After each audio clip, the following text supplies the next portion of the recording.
Organizations fail. That's just a fact of life. BlackBerry's kind of around. Kodak is around in a much more diminished state. And Blockbusters, well, they're nowhere to be found. But before organizations fail, there are signs, there are hints. They become sluggish.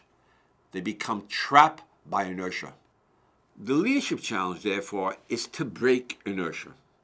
And when you think about organizational inertia, there are two primary reasons it emerges. First, organizations become clunky.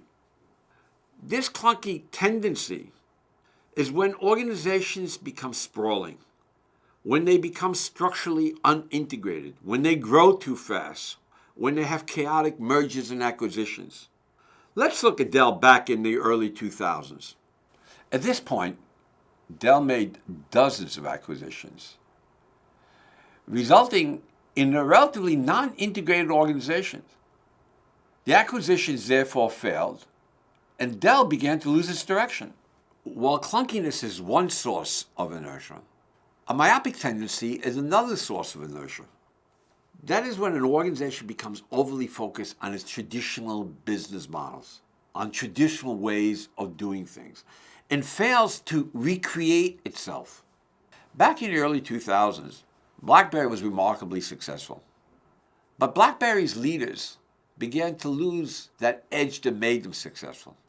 They began to lose the sense of innovation and entrepreneurship. That when an obvious competitor like Apple came along with the iPhone, BlackBerry's leadership did not pick up on the obvious signals, leading to the inevitable failure of BlackBerry.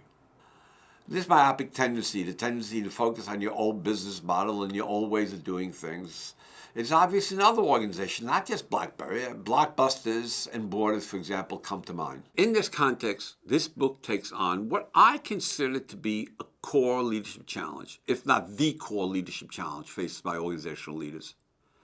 And that is, how do leaders go about overcoming inertia, specifically caused by clunky structures or myopic business models?